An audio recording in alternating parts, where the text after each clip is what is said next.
2014ला जेव्हा राज्याच्या मुख्यमंत्रीपदी देवेंद्र फडणवीस विराजमान झाले, त्यांनी एक महत्त्वाकांक्षी प्रकल्प आखला।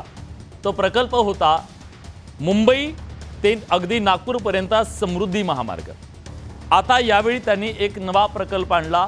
तो प्रकल्प आहे नागपूर ते गोवा सगळी शक्तिपीठं जोडण्याच्या संदर्भातला। पण या शक्तिपीठ महामार्गावरून राज्यात अनेक ठिकाणी विरोधाचे सूर उमटू लागले। अगदी पश्चिम महाराष्ट्र नाही, मराठवाड्यात सुद्धा अनेक ठिकाणी या प्रकल्पाला विरोध होतोय। पण या विरोधावरून कोल्हापूरमध्ये जिथून पहिली ठिणगी पडली तिथं मात्र महायुतीतल्या नेत्यांमध्येच या प्रकल्पावरून मतभिन्नता आहे। काय घडलंय जाणून घेऊया। शक्तिपीठ महामार्गावरून शक्ती प्रदर्शन, शक्तिपीठवरून महायुतीत जुंपली। मुश्रीफांचा विरोध, क्षीरसागरांचं समर्थन, महायुतीतच मतभेद असल्याचं उघड।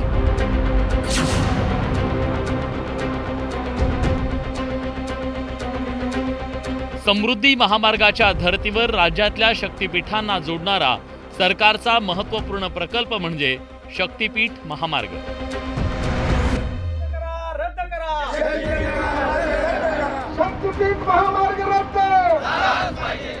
मात्र या शक्तिपीठ महामार्गाला होत असलेला विरोध संपत नाहीये। पण आता या महामार्गावरून महायुतीच्या नेत्यांमध्ये मतभेद पाहायला मिळतात। लोकसभेला महायुतीला बसलेल्या फटक्यानंतर महायुतीनं काही काळ शक्तिपीठ महामार्गासंदर्भात शांततेची भूमिका घेतली।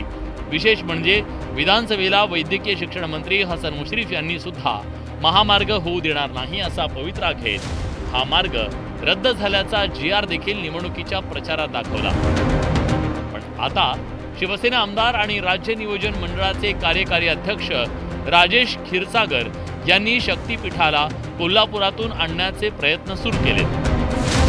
त्यांनी कोल्हापुरात क्रेडाईसह शहरातील विविध संघटनांसोबत बैठक घेत शक्तिपीठ महामार्गाला पाठिंबा दर्शवलाय। मुद्दे हे निवडणुकीचे प्रचार जे असतात, पण निवडणुकानंतर विकासाच्या दृष्टीने आपल्याला जाणं गरजेचं असतं।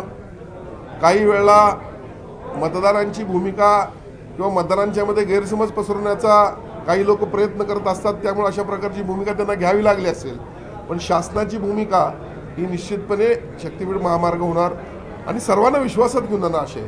आणि बघा, शेवटी विकास हा महत्त्वाचा आहे। आता राजेश क्षीरसागर यांनी शक्तिपीठ महामार्गाला पाठिंबा दिला असला तरी वैद्यकीय शिक्षण मंत्री हसन मुश्रीफ यांनी मात्र विरोध कायम ठेवलाय। शेतकऱ्यांचा ग्रामीण भागातून या महामार्गाला विरोध आहे। राजेश क्षीरसागर शहरात राहणारे आमदार असल्यानं त्यांना ते कळणार नाही असा टोला हसन मुश्रीफांनी लगावला। हे शहरातले आहे, आम्ही ग्रामीण भागातले आहे। जमिनी या ग्रामीण भागातल्या झाल्या।